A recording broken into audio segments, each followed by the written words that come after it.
Hoje pela manhã acordei, como sempre, e pensando no culto, me preparando, e parece que o tempo não passava. Eu digo isso porque a gente chega sempre bem mais cedo lá na Manancial, porque tem os ensaios dos músicos ainda, e o culto da manhã começa mais cedo. E moro bem aqui do lado, 5 minutos daqui. Vou logo que vou chegar, eu não aguento mais ficar esperando, né? E vim a estar com os irmãos, e é um tempo muito agradável. Nosso tema: você acha bom cantar louvores ao Senhor, como já foi relembrado, e hoje vamos falar sobre o crente espiritual canta ao Senhor. Foi dito, evidenciando assim uma vida cheia do Espírito Santo. No estudo de ontem vimos que devemos cantar louvores ao Senhor porque fomos salvos. Ele nos deu um novo cântico como fruto e testemunha da sua salvação graciosa. Contudo, alguém poderia questionar: mas é um salmo, e o Salmo 40 não expressa ali uma ordem necessariamente, não diz cante o novo cântico, mas está dizendo apenas que Deus colocou nos lábios do salmista um novo cântico. Será que a gente não canta por outros motivos, então? Será que não é uma convenção cultural? Será que não é apenas para entreter os fiéis até o momento da pregação? Será que não é apenas para embelezar o culto com uma arte?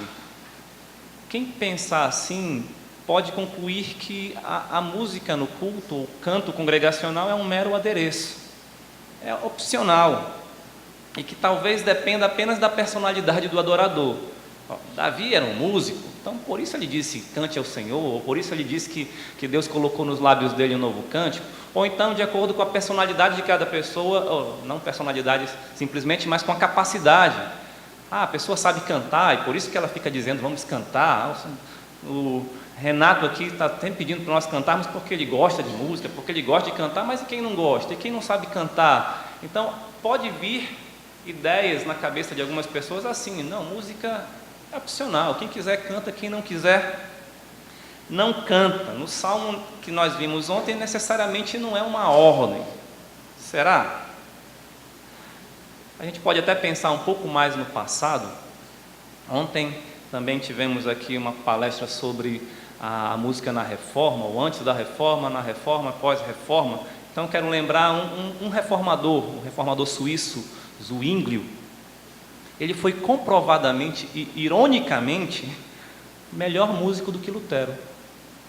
Zwinglio fundou a orquestra de Zurique, por exemplo.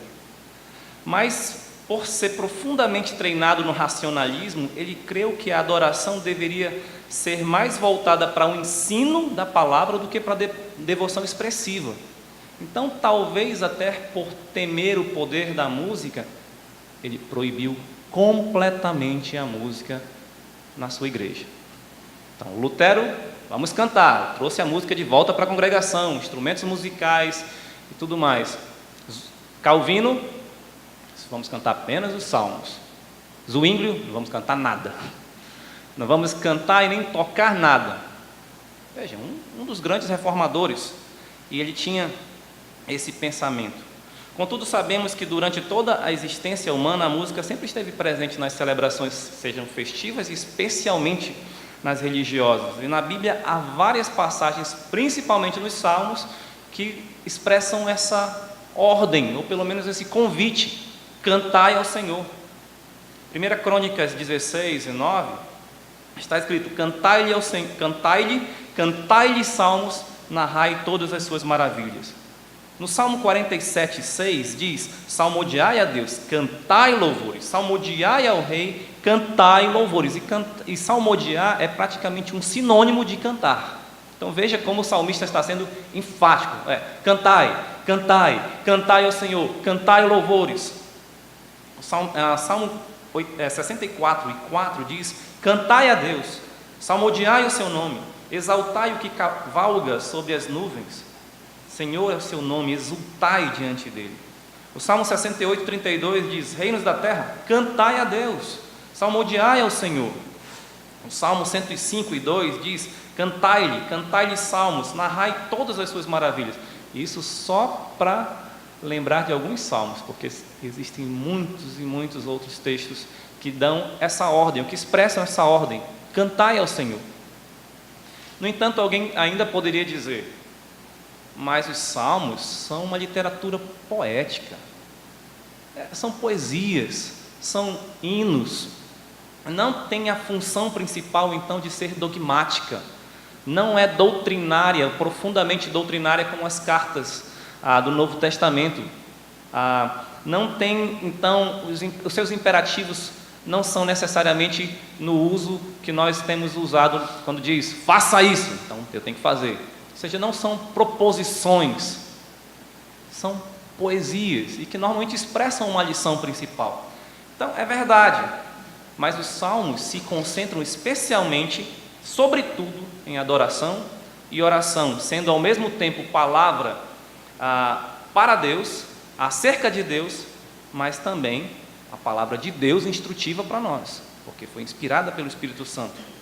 Os seus mandamentos, então, os verbos no modo imperativo, expressam um desejo genuíno e ideal que agrada a Deus e deve ser natural para o crente.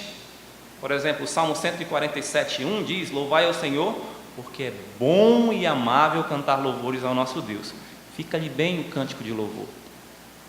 Então Deus está expressando através dessas ordens, desses verbos no imperativo, o seu desejo. Então Ele convida: louvem-me, cantem para mim. Um convite gracioso, e tem, claro, os propósitos como algo bom. Você vai fazer algo bom, algo proveitoso, algo que me agrada. Uma vez que Deus deseja tanto que se cante louvores a Ele, não é por acaso que o maior livro da Bíblia é o Inário, o livro dos Salmos, com seus 150 salmos, o Inário do povo de Israel. A maioria dos salmos era para ser cantado.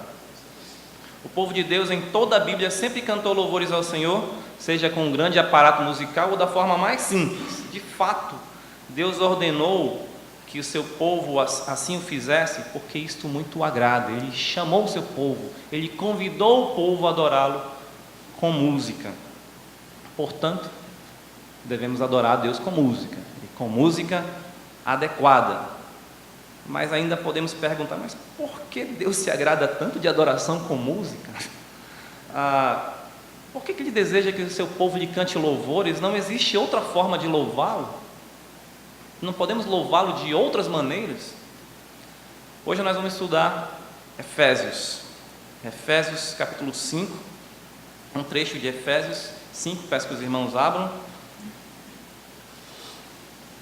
Queremos responder a essa pergunta: por que louvar a Deus com música adequada? Por que devemos adorar a Deus com música? Efésios 5, vamos ler alguns versículos a mais, vamos ler do versículo 15 até o 21.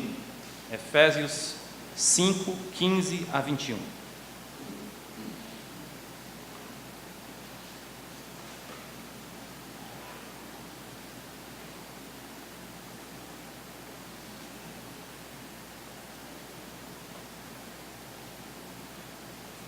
Diz assim: portanto, vede prudentemente como andais, não como necios, e sim como sábios, remindo o tempo, porque os dias são maus. Por esta razão não vos torneis insensatos, mas procurai compreender qual a vontade do Senhor. E não vos embriagueis com vinho, no qual há dissolução, mas enchei-vos do Espírito, falando entre vós com salmos, entoando e louvando de coração ao Senhor com hinos e cânticos espirituais, dando sempre graças a Deus por tudo a nosso Deus e Pai, em nome de nosso Senhor Jesus Cristo, sujeitando-vos uns aos outros no temor de Cristo. Vamos orar. Nosso bendito Deus e Pai, peço a Tua iluminação através do Teu Santo Espírito, para que possamos compreender a Tua palavra, especialmente colocando-a em prática. Peço em nome de Jesus. Amém. Devemos então adorar a Deus com música adequada, em primeiro lugar, porque cantando evidenciamos uma vida cheia do Espírito Santo. Antes de nos aprofundarmos mais nessa razão, é necessário que respondamos primeiramente outra questão: por que o ser humano canta? Já sabemos que o homem canta para cultuar, ele canta para festejar, ele canta para testemunhar, para ensinar, ele canta para lembrar também. Mas há pessoas que usam a música para diversas funções, né? Diversas funções. Podemos fazer com a música várias coisas, mas essas mesmas coisas nós podemos fazer de outra forma. Eu posso testificar através da fala, simplesmente. Eu posso cultuar também através de entrega de outro tipo de oferta. Eu posso ensinar também através da preleção. Então, por que com música? Vamos considerar a composição. Um compositor, ele tem necessariamente que exercer muito esforço, né? Ele tem que ter habilidade, ele vai usar o seu raciocínio, reflexão, sensibilidade, disciplina, ele precisa pesquisar, ele precisa realmente se esmerar para que ele possa compor algo bom, algo que ele mesmo se agrade, né? A música não surge espontaneamente como as palavras faladas numa conversa informal. E até às vezes quando alguém vem aqui para frente ou vai falar em público, para não falar qualquer coisa, escreve tudo, né? Deixa eu escrever corretamente. Então a música é mais ou menos isso. Eu não posso falar de qualquer jeito, mas eu tenho que escrever para mostrar aquilo que é significante para mim. Então o compositor, quando ele compõe livremente, ele expressa algo que é impactante, que é significante, que é importante para ele. Então nós podemos conhecer o conteúdo do coração de alguém ou de um compositor através da sua música. O que ele canta é o que ele é o que ele pensa. Sendo assim, nós devemos dar muita atenção ao que nós estamos cantando, porque aquilo, mesmo que seja simples ou que seja banal, representa o que é significante para você, o que é importante para você. Então, quando nós cantamos a música de alguém, nós estamos concordando com o que ele está dizendo. Nós estamos, então, sendo cúmplices dele, né? Agora, considere a música dos santos da igreja. O que ela deve refletir? Veja que Paulo escreveu aos santos e fiéis, é o que diz o versículo 1 do capítulo 1. Paulo, apóstolo de Cristo Jesus, por vontade de Deus, aos santos que vivem em Éfeso e fiéis em Cristo Jesus. Paulo escreveu para crentes. O versículo 18, na verdade o versículo 19 diz: falando entre vós. Entre vós quem? A igreja, os crentes. Então vamos ler mais uma vez o versículo 18. Não vos embriagueis com vinho, no qual há dissolução, mas enchei-vos do Espírito. Enchei-vos do Espírito é praticamente a ordem principal desse trecho que nós estamos lendo, esse pequeno trecho, versículo 18 a 20. Por isso que nós estamos dizendo que cantando, nós evidenciamos uma vida cheia do Espírito. Alguém pode ver aqui o versículo 19, diz: falando entre vós, louvando, entoando. Mas aqui foi traduzido no nosso gerúndio. Não é necessariamente uma ordem, né? Mostra aí uma ação contínua, mas não é uma ordem. Mas veja, está antecedido de quê? Enchei-vos do Espírito. A ideia então é: como eu devo ser cheio do Espírito? Aí vem a resposta: falando entre vós, com salmos, hinos e cânticos espirituais. Compare isso com Efésios 4, de 1 a 3. Tem um exemplo disso aí. Só volte ali umas páginas. Rogo-vos, pois eu, prisioneiro no Senhor, que andeis de modo digno da vocação a que foste chamados. Qual é a ordem aqui? Andeis de modo digno. Como nós cumprimos essa ordem? O versículo 2 e 3. Com toda humildade e mansidão, com longanimidade, suportando-vos uns aos outros em amor. Está no gerúndio, né? No nosso gerúndio. Mas aqui, suportando uns aos outros em amor, eu cumpro o andeis de modo digno da vocação. Esforçando-vos, versículo 3, diligentemente por preservar a unidade do Espírito no vínculo da paz, eu cumpro a ordem que está dizendo andeis de modo digno. Da mesma forma, é aqui o trecho que nós lemos no capítulo 5. Enchei-vos do Espírito. Como? Falando entre vós, com salmos, hinos e cânticos espirituais. Portanto, adorar a Deus com música adequada é uma evidência de uma vida cheia do Espírito Santo. Observe que eu estou enfatizando aqui na nossa proposição que nós devemos adorar a Deus com música adequada. Isso quer dizer que não pode ser qualquer música ou qualquer letra. Volte ao versículo 18. Há um contraste aí entre não se embriagar com vinho, ou se embriagar com vinho, e ser cheio do Espírito. O que certamente tem a ver com a exortação também do versículo 15. Não seja nécio, mas sábio. O que certamente tem a ver com o contexto imediato do capítulo 4, que fala: despojai-vos do velho homem e revesti-vos do novo homem. Deixe a mentira, fale a verdade, né? Deixe de furtar, vá trabalhar. Então tem vários desses contrastes aqui. Então, não se embriague, mas seja cheio do Espírito, ou seja, não seja controlado pelo vinho, antes sede controlados pelo Espírito Santo. Essa é a ideia. Essa é a ideia. Pode ser também que Paulo estava fazendo uma alusão a uma prática comum aos cultos de Dionísio. É um deus daquela época, um deus grego, que o romano era o deus Baco, de onde vem a palavra bacanal. E os irmãos já sabem talvez o que significa isso, né? Então, os cultos ao deus Dionísio ou ao deus Baco era regado a muita bebedeira, embriaguez, festa, carnalidade. O culto da própria deusa Ártemis, que o nome romano seria Diana, né, a Diana dos Efésios, também era semelhante. Ali, uma das 7 maravilhas do mundo antigo era o templo da deusa Ártemis, ou da deusa Diana, né? É um templo maravilhoso, e lá dentro daquele templo tinha uma imagem, uma estátua da deusa Diana, uma mulher cheia de seios. Por quê? Porque ela era a deusa da fertilidade. Então imagina como é que era o culto à deusa da fertilidade, né? Promovia prostituição, orgias, a bebedeira era uma prática costumeira. Vamos então entender melhor o contraste. Se alguém beber vinho em abundância, será dominado pelo vinho, mesmo que ele conscientemente, deliberadamente tenha ido beber. Ele foi lá beber, olha, estou me controlando.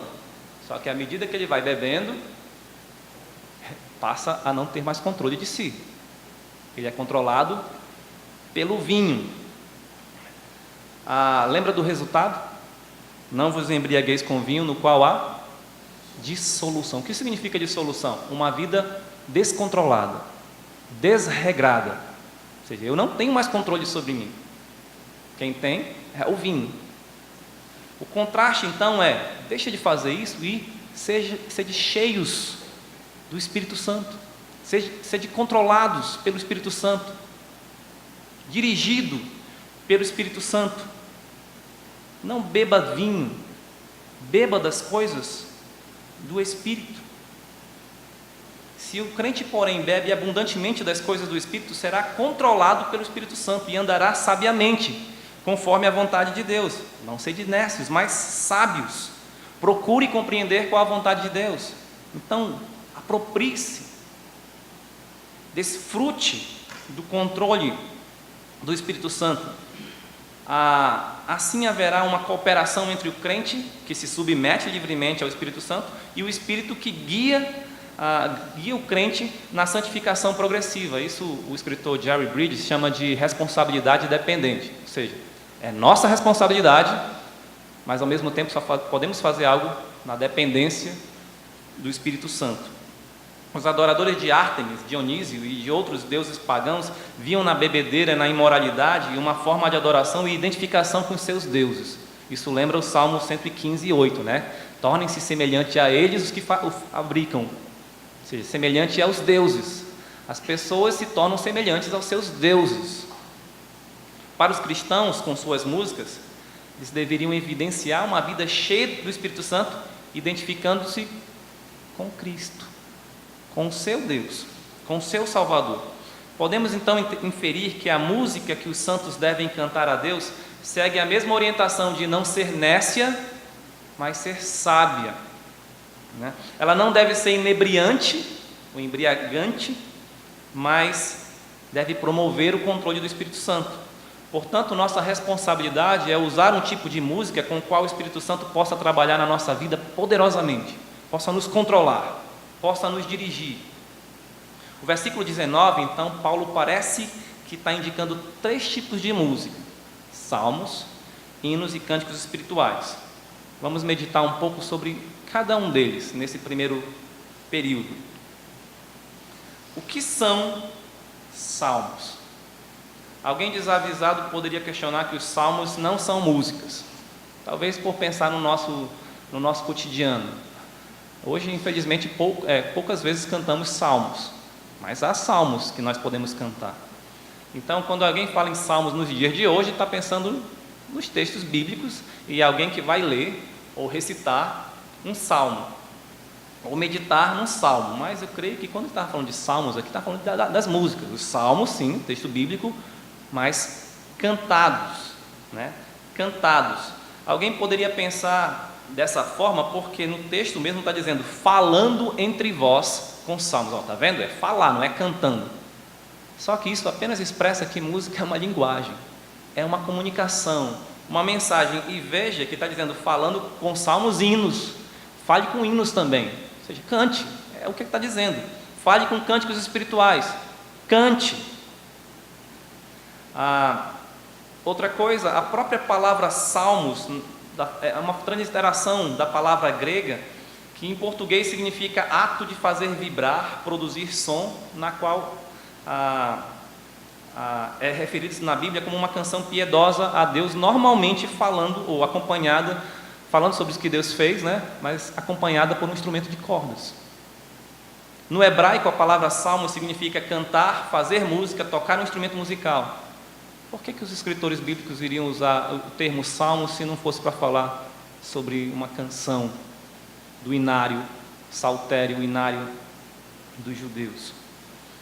Portanto, o livro dos Salmos não é apenas um livro de poesias e orações. Era um inário, cheio de canções que falam sobre o Deus Altíssimo que intervém em favor do seu povo. Possivelmente os levitas ensinavam a nação através dos salmos. De fato, os salmos não são apenas para adoração a Deus, mas têm um propósito também de edificar, de instruir os crentes. O Mark Futato, escritor de um livro que fala sobre os salmos, ele diz que os salmos têm o propósito, como propósito a instrução em 2 focos: alcançar a felicidade e alcançar a santidade. Considerando então os recursos da literatura hebraica, poética, nós temos figuras de linguagem, nós temos paralelismos, acrósticos, quiasmos, aliteração, sequência alfabética, assonância, e tudo isso associado com música é uma ferramenta poderosa para ensinar o povo e fazê-lo memorizar as maravilhas de Deus. O Salmo 119, que fala sobre a palavra de Deus, é um exemplo dessa sequência alfabética. A gente não pode ver porque está em português, mas se nós fôssemos judeus, iríamos entender que cada seção ali começa com uma letra do alfabeto hebraico. E a gente poderia entender tantas outras coisas e ver mais riquezas se enxergássemos bem como funciona a poesia hebraica. Os salmos frequentemente também recontam partes da história de Israel, especialmente os eventos que envolvem o Êxodo, servindo como uma revisão, também como um incentivo ao louvor. Eram como se eles cantassem as histórias, repetidas várias e várias vezes. Já pensou? Nós, quando éramos crianças, cantávamos: Zaqueu pequeno, quase um anão, desejava ver Jesus. Eu lembro da história de Zaqueu. Daniel orava a Deus 3 vezes ao dia. Eu lembro da história de Daniel. E tem Jonas, e tem outros personagens, e você vai lembrando. A música nos ajuda a revisar as histórias bíblicas e nos ensina ainda.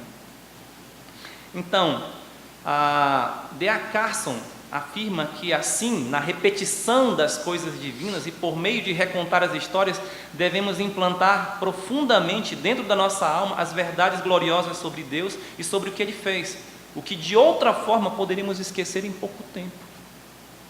Se não cantamos sobre essas coisas, podemos esquecer. Um dos feitos poderosos que são lembrados, que é lembrado muitas vezes no Velho Testamento, é quando Deus abriu o Mar Vermelho. Sempre falam sobre isso. E qual é um dos feitos poderosos que sempre é relembrado no Novo Testamento? A ressurreição. Sempre podemos cantar sobre isso também. Assim percebemos a importância dos salmos também para a igreja. Lembra?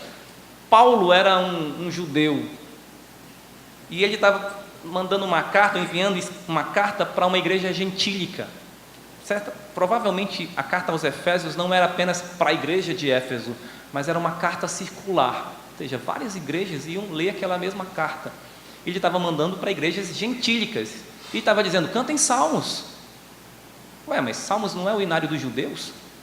Mas ele sabia como iria contribuir para a vida espiritual também dos gentios.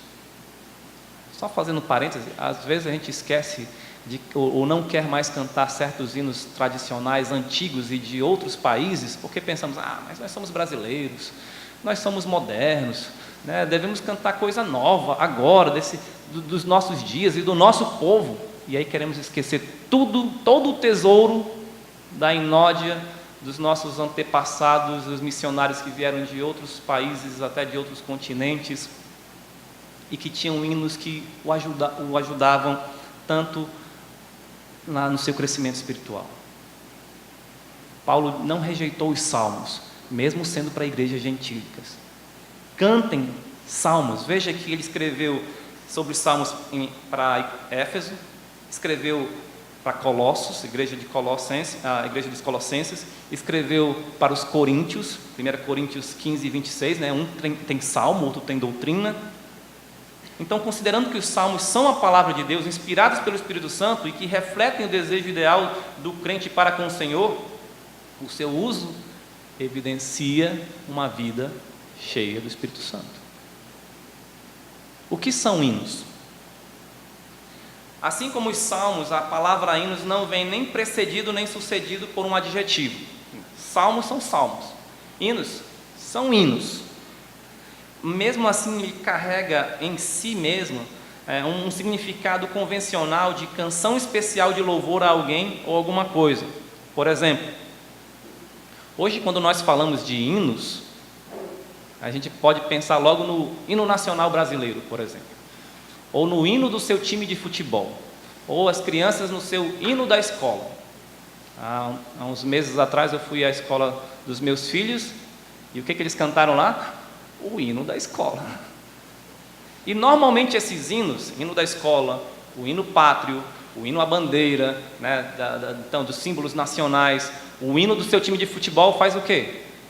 Fala bem, elogia, louva. O hino então carrega esse significado já em si mesmo. É uma música de louvor. É uma música de louvor. No contexto da carta aos Efésios, hinos certamente tem a ver com louvor cantado a Deus, pois olha o que Paulo diz: falando entre vós com salmos, entoando e louvando de coração ao Senhor com hinos e cânticos espirituais. Entoando e louvando. É interessante que a palavra traduzida por louvando é derivada da palavra salmos. É por isso que na Bíblia corrigida você vai encontrar salmodiando. Salmodiando. Note então como os salmos são intimamente ligados ao louvor a Deus, sendo portanto também considerado um hino de louvor. Lá, os evangelistas Mateus e Marcos registraram nos seus evangelhos que Jesus cantou um hino após a ceia, não é? E alguns estudiosos, como Strong, por exemplo, diz que possivelmente o que Jesus e seus discípulos cantaram foi um salmo. Provavelmente ali o que faz parte do chamado grande Halel, o Salmo 113 ao 118 e o Salmo 136. Então eles cantaram um louvor, e aqui mais um parêntese: o Senhor Jesus Cristo é nosso exemplo supremo, e Ele cantou louvores. Nós não devemos imitar o Senhor Jesus apenas na sua vida de oração, ou na sua vida de santidade, ou de serviço, ou de evangelismo, mas também no canto, na adoração. Voltando, qual a diferença então entre salmo e hino? Já que hino fala de louvor e salmo também é um hino de louvor. É uma diferença simples. Salmo é um hino que está dentro do saltério, faz parte do inário dos judeus. E o outro hino é um outro hino, um hino avulso. Nós podemos seguir aqui alguns inários: inário para culto cristão, o voz de melodia, o cantor cristão, talvez melodias do Maranata, o hino de louvor, são inários. E às vezes tem hinos que tem só em determinado inário e no outro não tem. Então, os salmos é um hino de louvor que pertencia ao saltério. Essa praticamente é uma diferença básica e simples, né? Seria normal e até necessário, então, que a igreja começasse a compor outros hinos que falassem sobre Deus e mais claramente sobre Jesus Cristo e a vida cristã. Que os salmos, claro, vão falar sobre o Messias, tem os salmos messiânicos, os salmos reais que muitas vezes lembram o nosso Rei dos Reis que virá, mas sobre a vida cristã como nós temos hoje, e depois da morte de Cristo, e a sua ressurreição e tudo mais, era necessário então que se compusessem novos hinos. Muitos textos bíblicos são considerados líricos, que possivelmente eram hinos. Romanos 11, 33 a 36, 1 Coríntios 13, Efésios 5, 14, Filipenses 2, de 5 a 11, Filipenses 4 e 8, 1 Timóteo 1 e 17, 1 Timóteo 3 e 16, 1 Timóteo 6, 15 e 16, 2 Timóteo 2, 11 e 13. Era como se Paulo, a maioria aliás, todos os que eu citei foi Paulo, é como se ele estivesse pregando e ele citasse um hino como ilustração, como muitos pastores fazem. Vamos ler só um exemplo para ver como ele é um texto lírico e belíssimo. Veja o primeiro exemplo que eu dei, Romanos 11, 33 e 36.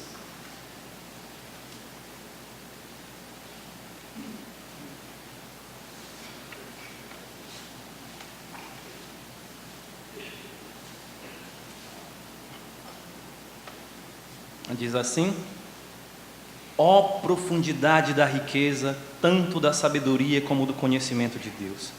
Quão insondáveis são os seus juízos e quão inescrutáveis os seus caminhos. Quem, pois, conheceu a mente do Senhor?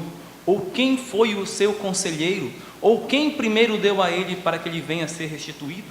Porque dele e por meio dele e para ele são todas as coisas. A ele, pois, a glória eternamente. Amém.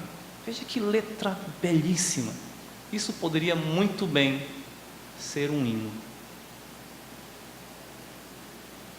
Enfim, o mesmo verbo traduzido por tendo cantado um hino em Mateus e em Marcos, né, depois da ceia, tem esse significado: cantado louvor. É o mesmo verbo usado em Atos 16 e 25, quando se refere-se a Paulo e Silas cantando na prisão, por volta da meia-noite. Lá está dizendo que eles cantaram louvores, é a mesma palavra hino. Cantou um hino, mas o tradutor colocou, cantaram louvores. Veja como está ligado louvor com hino. Mais um parêntese aqui, parêntese parece muito pastor Kelson, mais um parêntese aqui. Paulo e Silas cantaram aonde? Na prisão. Depois de quê? De serem açoitados. Por volta de meia-noite, eles estavam o quê? Presos ao tronco. Eles estavam cantando. Quanto mais na igreja. Livres, louvando a Deus. Fecha parênteses. O escritor aos Hebreus também usou o mesmo verbo, falando sobre hino, mas dizendo, cantar-te-ei louvores. Em vez de dizer, cantarei um hino, ele diz, cantar-te-ei louvores. O nosso louvor a Deus expressa o quanto o valorizamos, o quanto ele é significante para nós, pois declaramos seus atributos e maravilhosos feitos. Só o crente pode louvar a Deus de forma completa. Cantar hinos de louvor ao Senhor evidencia uma vida cheia do Espírito Santo, pois o Espírito Santo sempre conduz o crente a Cristo, a louvar a Cristo, a honrar a Cristo. Então, quando cantamos louvores, evidenciamos que estamos sendo dirigidos pelo Espírito Santo. Terceiro e último, o que são cânticos espirituais? Cântico é um termo genérico que simplesmente se refere a qualquer música cantada. Por isso, diferentemente dos outros dois termos, o salmo e o hino, ele não carrega em si outro significado convencional. Por isso, ele vem acompanhado de um adjetivo. A gente sabe muito bem que esse adjetivo não tem a ver com os outros termos por causa do grego, né? A gente percebe isso que está apenas se referindo a cânticos. Embora salmos e hinos também são espirituais, mas aqui ele está enfatizando: os cânticos devem ser espirituais.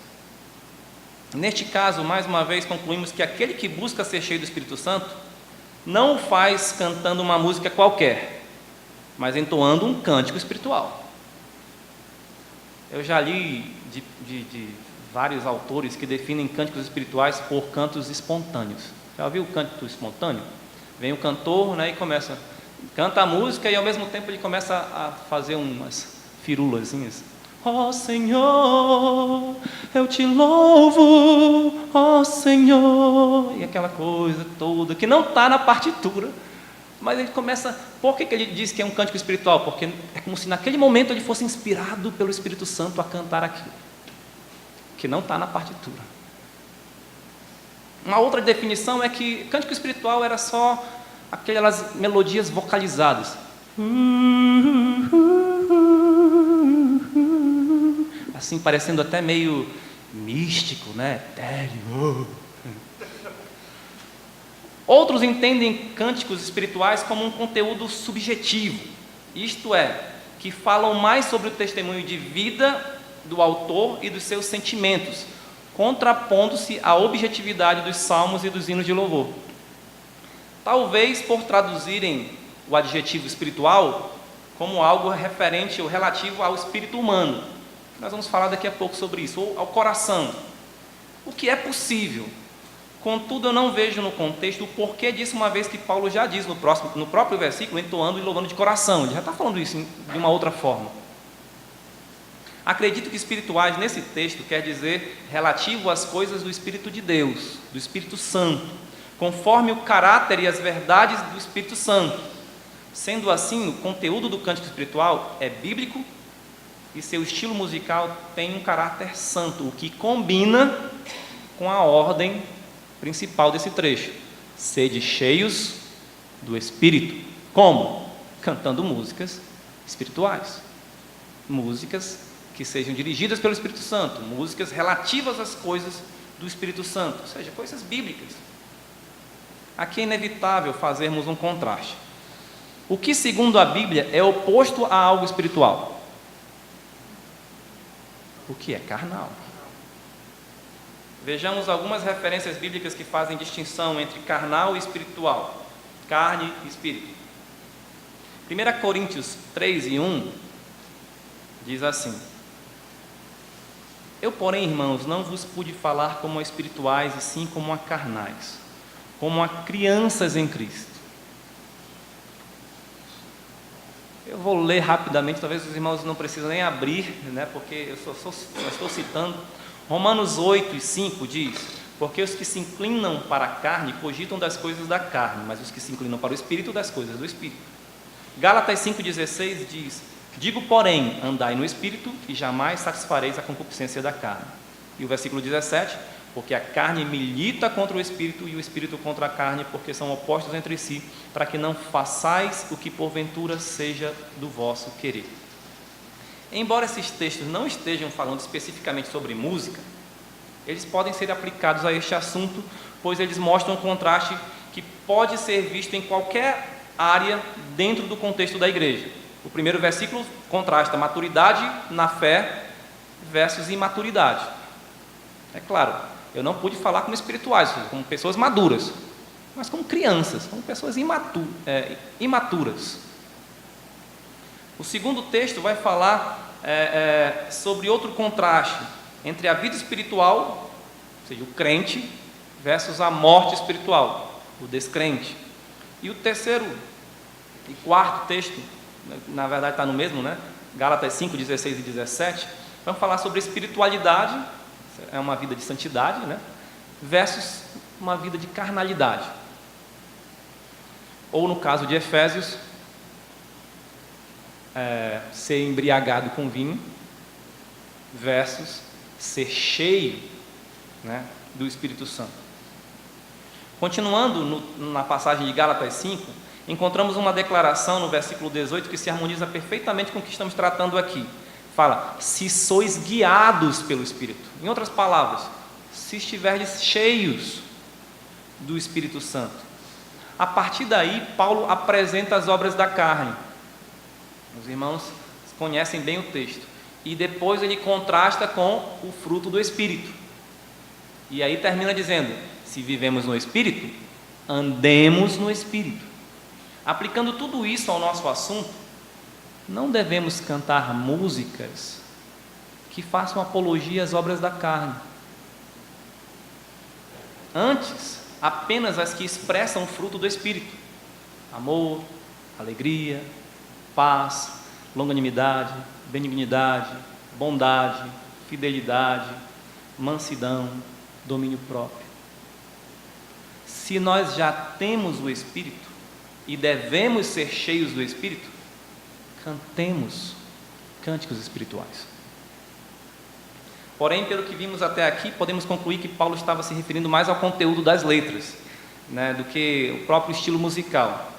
Era como se ele dissesse assim: cantem salmos, que são canções cujas letras são tiradas diretamente da palavra de Deus. Cantem hinos, cujo principal propósito é louvar objetivamente ao Senhor. E cantem cânticos espirituais, os quais se conformam com as verdades e o caráter do Espírito Santo. Assim vocês evidenciarão uma vida cheia do Espírito Santo. Por que a letra é importante? Porque a letra fala a nossa mente. Não podemos esquecer que a letra também revela o conteúdo que está no coração do compositor, com o qual nos ligamos ou nos tornamos cúmplices quando cantamos. Considerando que cantamos a Deus, embora a música sirva também para nós, para a nossa edificação, não podemos cantar qualquer coisa. Temos que cantar com entendimento. Martin Lloyd Jones disse que quando adoramos com cânticos, não apenas cantamos, mas meditamos. Será que você realmente medita na letra quando está cantando, ou você está no automático? Vamos cantar um hino tal, aí você tá. Você está meditando? Compare Efésios 5, 18 e 19 com Colossenses 3 e 16. Abram para Colossenses. Colossenses 3 e 16.